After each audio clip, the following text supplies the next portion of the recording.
Dear viewers, Assalamu alaikum. It is a great pleasure and honor that I introduce our extraordinary guest today, Advocate Zahid Hussain.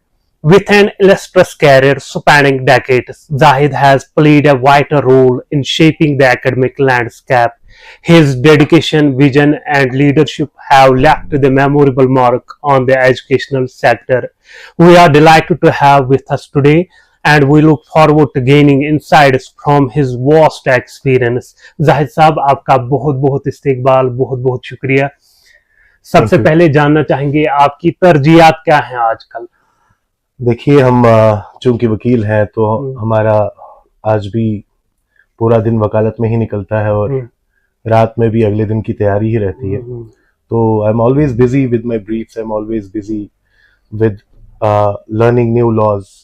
और हमारा खुसूसन आजकल जो है हमारी IPC, evidence act and CrPC वो change हो चुकी है, तो नए लॉज जो है वो एप्लीकेबल होने वाले हैं। तो हम आजकल ज्यादा उसी पे फोकस कर रहे हैं कि नए लॉज को अच्छी तरह समझे और कल उन कवानीन का जो है लोगों को फायदा दे सके।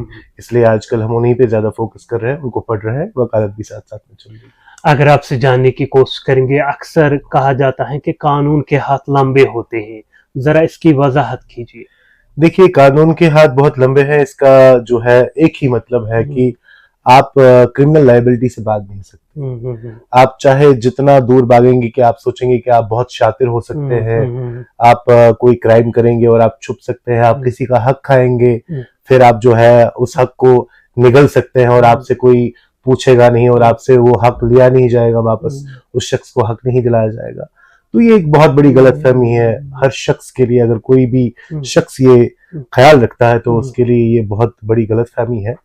कानून के हाथ बहुत लंबे हैं, मतलब इसका यही है कि आप किसी भी लायबिलिटी से नहीं बच सकते, चाहे वो सिविल लायबिलिटी है, क्रिमिनल लायबिलिटी। आपने अगर जुर्म किया है, आप कितना भी इसको छुपाने की कोशिश करें, एक न एक दिन आप जो है कानून के चंगुल में फंस ही जाएंगे। बचना मुश्किल ही नहीं, नामुमकिन रहता है। और ऐसी कई मिसालें हैं आज तक जो है। रिसेंटली जो है एक at the age of I think 80 और 82 ही वाज अरेस्टेड। उसने बहुत सारे क्राइम्स किए थे, इवन कि ऐसा क्राइम की जैसा आप एक जगह छुट्टी पे चले गए तो वो चले गए वहां पे और वहां पे जज की कुर्सी पे बैठ के लोगों को धोखा दे दिया कि मैं जज हूँ, ऑफिसर्स को धोखा दे दिया। ये मैंने रिसेंटली पढ़ा था इस बारे में। तो वहां से बेल्स भी दे दी, कितना कुछ किया, कितना शातिर वो अपने आप को समझता था, कितनी चीजें होशियारी से की, लेकिन आखिरकार पकड़ा गया और जेल में मर गया। तो कानून के हाथों से कोई नहीं बच सकता। जी जी। अगर हम देखें जो नए तलबात हैं जो इस फील्ड में आते हैं, उनका अक्सर कहना है, शिकायत रहती है उनकी कि हम थोड़ा बहुत एक्सप्लॉइट होते हैं। इस हवाले से बताइए, वो कहते हैं कि वो इज्जत हमको नहीं मिलती है, जरा इसकी वजाहत कीजिए। देखिए, ऐसा कहना बिल्कुल गलत है कि जो नए वकीला अदालत में आ रहे हैं, प्रैक्टिस के लिए आ रहे हैं, उनको इज्जत नहीं मिल रही है, ऐसा कुछ नहीं है। जितने भी सीनियर वकीला हैं उनके पास जब नए वकीला हजरात काम करने के लिए आते हैं तो सबसे पहली चीज होती है कि जो नए वकीला आए हैं उनको कवानीन की अभी उतनी खबर नहीं होती है।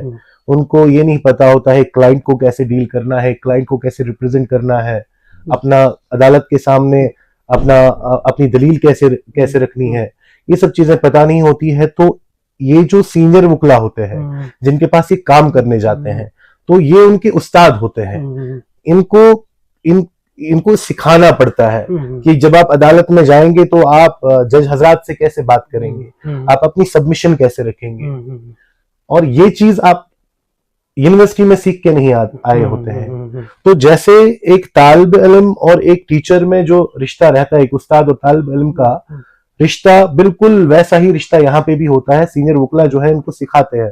तो उस दौर में जब आप दिन में 10 गलतियां करते हैं अदालत के सामने अपने क्लाइंट को रिप्रेजेंट करने में, तो आपके सीनियर वकीला कभी गुस्सा भी करते हैं। तो वो एक उस्ताद का गुस्सा होता है। रही बात दूसरी कि अगर हैरेसमेंट इस तरीके से देखे जाए, अगर कोई जूनियर वकीला कहते हैं कि हमें जो है अच्छे पैसे नहीं मिल रहे हैं, तो मैंने मैं भी जूनियर लॉयर की तरह आया हूँ। मैंने अल्ताफ मोहन साहब के साथ काम किया। वो मुझे उस वक्त भी, आज से 10 साल कबल की बात है, वो मुझे बहुत अच्छा पे करते थे। और शायद कई बाकी वुकला से ज्यादा पे करते थे क्योंकि मैं मेहनत बहुत ज्यादा करता था। तो ये एक बहुत इंपॉर्टेंट फैक्टर रहता है कि जब आप किसी सीनियर वुकला के पास जाते हैं तो आप एक्सपेक्ट उतना करें जितना आप काम करते हैं, जितनी आपकी काबिलियत है, जितना आप घर से पढ़ के आते हैं, और आपकी सीनियर को ये पता चलता है कि इसकी कैपेबिलिटी क्या है और ये रात को कितनी मेहनत करके आया है, what he deserves in the evening. तो ये एक जरूरी फैक्टर है। तो तीसरा कि कई और मामले जो है हैरेसमेंट के, अगर कभी कंप्लेन होते हैं, हम ये नहीं कह सकते कि सारी कंप्लेंट्स गलत होती हैं, लेकिन जहां तक मैंने देखा है तो आपकी जो है ये कंप्लेंट मैक्सिमम मैं कहता हूं कि जेन्युइन नहीं रहती है, क्योंकि आप चाहते हैं कि बिना सीखे और बिना मेहनत किए आपको पैसे भी ज्यादा मिल जाए और उस्ताद आपको सिखाते वक्त आपको डांटे ना, तो आप फिर आप कभी ग्रो नहीं कर सकते। तो मैं भी एक प्रैक्टिकल प्रॉब्लम फेस कर रहा हूँ, क्योंकि अभी जूनियर से मैं भी सीनियर बन रहा हूँ, तो उस जस्तजू में मैं हमेशा अपने आप को जस्तजू में ही लेता हूँ। तो मुझे भी कई बार ऐसा दिखा है कि हमारे पास जूनियर्स आए तो कई काम करने के लिए तैयार नहीं थे, बट माशाल्लाह शुक्र अल्लाह का आज की डेट में जो है I have very good association. We are now Association of Lawyers. I have Irfan Saab, he's very competent. I have Mr. Arshid, he's very competent. And they are working, they are working like police, they are working day and night, and they are delivering in the courts. And that's why they came as my juniors, now they are partners. तो ऐसा नहीं है कि आपका senior आपको जो है recognise, आपकी मेहनत को रिकॉग्नाइज नहीं करता है। डेफिनेटली वो करेंगे, लेकिन आपको कुछ करना पड़ेगा। और कई बार कंप्लेंट्स जो है वो सही भी हो सकती हैं, वैसे भी कुछ मामले होते हैं, लेकिन वो इक्का दुक्का वाली बात है। अगर हम देखें ऑनलाइन फ्रॉड ज्यादा हो रहे हैं, और मैं यस्टरडे एक आर्टिकल पढ़ रहा था ड्रग्स के हवाले से 15 लाख इसमें जो है इन्वॉल्व हैं। कमजोरी कहाँ पे है, इसका ग्राफ क्यों बढ़ रहा है, क्या कानून में, इस हवाले से आप बताएं। देखिए, आपने दो सवाल ये मिक्सड पूछे, तो मैं दोनों का थोड़ा अलग अलग तरीके से जवाब दूंगा कि एक तो ऑनलाइन फ्रॉड हो गया, एक दूसरा हो गया कि नारकोटिक्स से लेकर फ्रॉड कुछ जो मैं अच्छी तरह समझ नहीं पाया, उस पर हम दोबारा बात करेंगे। तो ऑनलाइन फ्रॉड को लेकर ये है कि आपको हमेशा सतर्क रहना, आपको हमेशा होशियार रहना है। आपके पास हर रोज, क्योंकि मेरे पास भी ये मैसेजेस आते रहते हैं, हर रोज आपके पास मैसेज आता है, आपको बैंक मैसेज भेजता है, आपको गवर्नमेंट की कई और एजेंसी मैसेज भेजती है कि जब भी आपको इस तरह के मैसेजेस आते हैं, इस तरह का लालच आपके पास दिया जाता है, लिंक्स आपके पास आते हैं, इंटरनेशनल कॉल्स आते हैं, आप उनको रिपोर्ट करें। लेकिन बहुत कम मैंने रिपोर्ट्स होते हुए देखे जहां पे ये रिपोर्ट किसी ने डाली कि मुझे इंटरनेशनल नंबर से कॉल आया, मुझे ये ऑफर आया ऑनलाइन अचानक से, जबकि मैं बंदे को जानता नहीं हूं, इस नंबर से मुझे ये ऑफर्स आ रहा है। तो आप वहां पे अपनी ड्यूटी, जो आपकी ड्यूटी है एज अ सिटीजन, कि आपको इन्फॉर्म करना है, आपको बार बार मैसेज आ रहा है, इंटरनेशनल कॉल से नंबर आ गया, आप इन्फॉर्म करो। नहीं भाई, कोई इन्फॉर्म नहीं करता, और आप इन्फॉर्म सिर्फ तब करते जब आपके साथ फ्रॉड होता है। वो कहते हैं ना, जब चिड़िया चुग गई खेत। तो जब आपको रिपोर्ट करना चाहिए, जब आपको सतर्क रहना चाहिए, तब आप अच्छे सिटीजन की तरह उसको अच्छे सिटीजन की तरह अपना फर्ज नहीं निभाते हैं, आप उस पर पर्दा रखते हैं। जब आप लुट जाते हैं, फिर आप अपना माथा पीटते हैं। तो वहां पे जरूरी है सतर्क रहो, और जो गवर्नमेंट की तरफ से एडवाइजरी आ रही है उसको फॉलो करो, और ये हमेशा के लिए समझो कि घर बैठे कोई कमाई नहीं होती। अगर कमाई करने के लिए जैसे बाकी लोग मेहनत करते हैं, मजदूरी करते हैं, दिन रात एक करते हैं, वैसे आपको भी करना है। घर बैठे आपको कोई पैसे नहीं देगा। तो इस फ्रॉड से बचने का यही एक फॉर्मूला है। अच्छा, आपकी इससे पहले कि हम अपनी गुफ्तगू को समेट लेंगे, आपकी क्या मैसेज रहेगी यूथ के लिए? देखिए, यूथ के लिए मैं मैसेज देने से पहले वो जो आपने नार्कोटिक्स को लेकर कहा था, पहले मैं उसको, क्योंकि वो एक बहुत इंपॉर्टेंट है साइबर फ्रॉड से रिलेटेड, क्योंकि मैं यही समझ, जो आप किस्सा शायद दोहरा रहे हैं, उसमें यही था कि नार्कोटिक्स का लेके उसको बताया गया कि आपके पार्सल वगैरह में जो है नार्कोटिक्स वगैरह कुछ था, तो आप हमें पैसे भेजिए। ये ऐसे मामलों में थोड़ी डिफरेंट स्टोरी है। वो है सबसे पहले डर। भाई, अगर आप गलत हैं तो आपके अंदर डर है, अगर आप गलत नहीं है तो आपके अंदर डर नहीं है, और जब आप सही हैं तब आपको बिल्कुल डरने की जरूरत नहीं है। तब भय का फायदा उठाया जाता है, आपके अंदर डर का फायदा उठाया जाता है। हमेशा सही दिशा में चलिए। अगर आप सही हैं, आपको कभी डरने की जरूरत नहीं है। आपको कोई फोन करेगा, कोई पुलिस ऑफिसर बतलाएगा खुद को, कोई कुछ और कस्टम ऑफिसर बतलाएगा खुद को, आपको से डरने की जरूरत नहीं है। आपको हिम्मत दिखा के अपने नियरेस्ट पुलिस स्टेशन जाना है, उनको ये मामला बताना है कि मुझे ऐसे फोन आ रहा है, आप इस फ्रॉड से बच सकते हैं। तो हमेशा आपका नियरेस्ट पुलिस स्टेशन आपकी सहायता के लिए तैयार है, आप तुरंत उनके पास जाइए, वो आपको बचाएंगे। जाते जाते जाहिद साहब की क्या मैसेज रहेगी?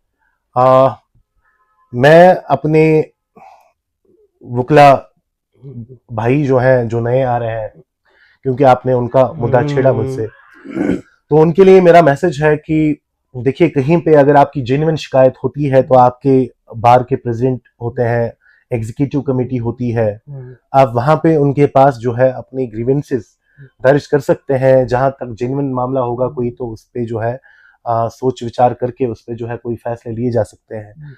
अगरचे आपकी कोई जेन्युइन ग्रीवेंस नहीं है, अगर ग्रीवेंस यही है कि मेहनत किए बगैर मुझे पैसे अच्छे नहीं मिल रहे, और अगर यही है कि आप अपनी कैपेबिलिटी प्रूव नहीं कर रहे हैं और आपको अच्छे पैसे नहीं मिल रहे हैं, आपको तुरंत आते ही चैम्बर नहीं मिल रहा है, तो अगर ऐसी ऐसी ग्रीवेंसेस हैं, तो मैं उनको बताऊंगा कि वकालत के 3 फेजेस हैं जो मैंने सीखा था, जो मुझे सिखाया गया था और जो मैंने सही दुरुस्त पाया कि वकालत में जब आप जैसे अंदर आते हैं, सबसे पहले आप उस स्टेज में आते हैं जहां पे कमाई बिल्कुल कम के बराबर होती है और काम आपको बहुत ज्यादा करना है, क्योंकि आप एक नई दुनिया में आते हैं। उस दुनिया को समझना है और उस दुनिया को एक्सप्लोर कैसे करना, वो आप सीख ही रहे हैं।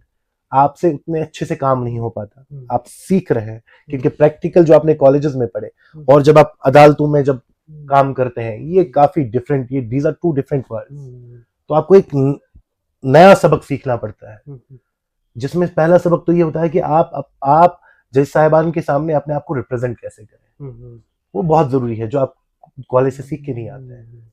तो दूसरा स्टेज ये है कि आप ये सब जब सीखते हैं, उसके बाद आपकी कमाई और आपका काम इक्वल हो जाता है। और तीसरा स्टेज आता है जहां पे आपकी कमाई बहुत अच्छी हो जाती है और काम आपका बहुत इजी हो जाता है। क्यों?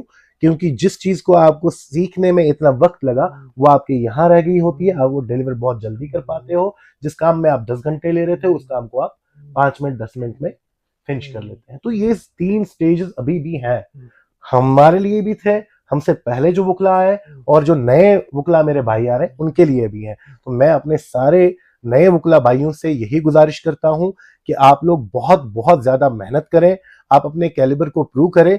पैसे आपके पास जरूर आएंगे, आज अगर कम आ रहे हैं, कल ज्यादा आएंगे। हाँ, अगर आपको बहुत बहुत मेहनत कर रहे हैं और बिल्कुल नाजायज पैसे मिल रहे हैं, तो आप जरूर अपने बार प्रेसिडेंट के पास जाएं, वहां पे एग्जीक्यूटिव कमेटी होती है, उनके पास आप बात कर सकते हैं। जी जाहिद साहब, आपने अपना कीमती वक्त निकाला, उसके लिए हम आपके बेहद ममनून हैं। इस उम्मीद के साथ कि आपसे दोबारा मुलाकात होगी। अल्लाह हाफ़िज़। शुक्रिया, शुक्रिया।